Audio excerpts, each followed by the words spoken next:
How's it? I'm Henry Reinecker, the founder and CEO of Car Inspection. Today, in this video, we're going to talk about the art and science of buying a used vehicle.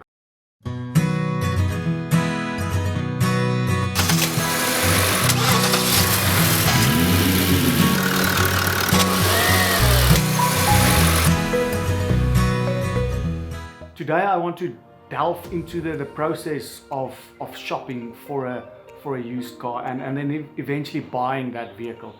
I want to unpack the different steps to give you kind of an overview of what you need to, what's the process you need to follow, what do you need to know so you can successfully buy a used vehicle for a good price.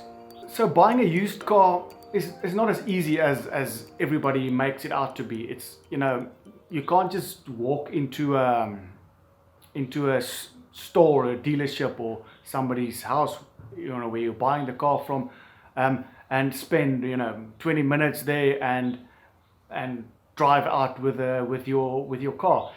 It's a lot more. There's a lot more technical things in terms of the process of buying a used car, and there's also a lot more things that you need to understand, so you know that you're actually getting the right deal, getting the best price, getting the right vehicle that fits your needs, for your family, that fits the needs for you as a person. So we want to kind of delve into that process, understand what's the best way to go about it, and then guide you through that.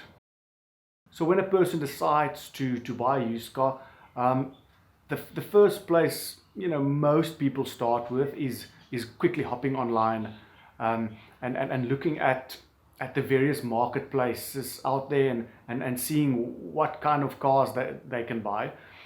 The second process that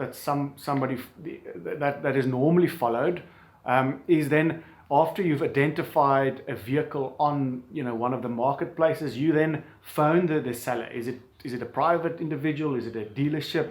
Is it an auction house? You inquire about the availability of the vehicle. The following step would be, traditionally, you've identified the car, you've checked the availability of the vehicle. Now you need to go and test drive the vehicle. It might be 2 or 3 vehicles that you've identified. Now you need to go and take time out of your schedule.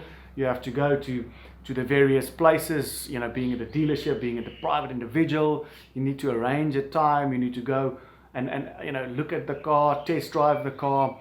So now you've seen the car, you've test driven the car, you made the effort, you took time, but it wasn't easy. You had to deal with various third parties in the process, and you feel like I'm comfortable now. Now there's other things that comes into play. Firstly, is the price right? So now you need to get an evaluation on that vehicle, independent valuation, and now it becomes even more work, because yes, okay, I've figured out the price, all the different prices. Now you need to find out. This is South Africa. You need to find out if the vehicle has got a stolen record, if the parts has been cloned. So now you have to kind of delve into the history of the vehicle to verify, to see if it's a legitimate vehicle. The next step is the next thing is the car mechanically in a good condition? Has it any hidden problems, oil leaks, suspension problems, shock absorber problems, all of those kind of things. Is the car cosmetically okay? Is the panels aligned? Has it been rebuilt on the car?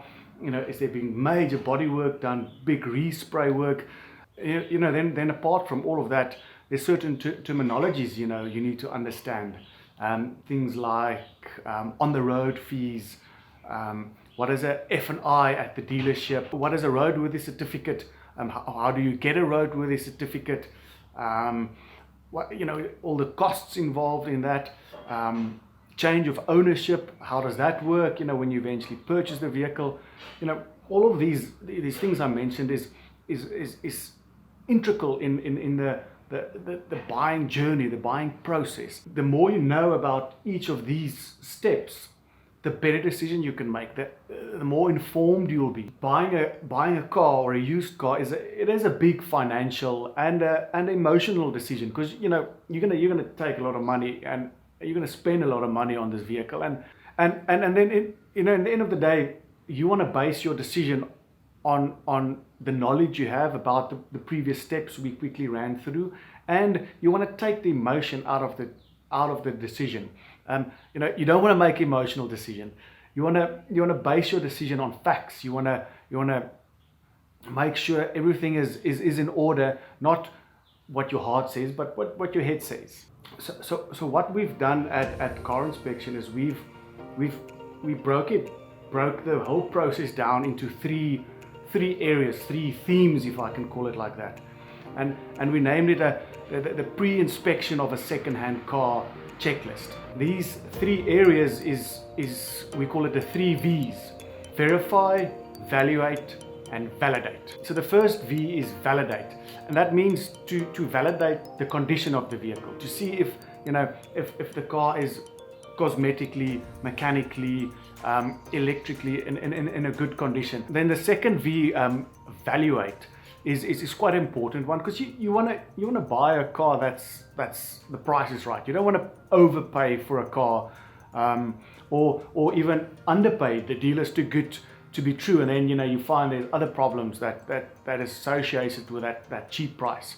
So you want to get the price, and then you want to get an independent evaluation on the vehicle. Get your retail, your trade, and your cost values. The last V is the validation. So that is to do with more of the paper, the background check of the vehicle. Is the vehicle listed by the police? Is there parts in the vehicle that's been cloned?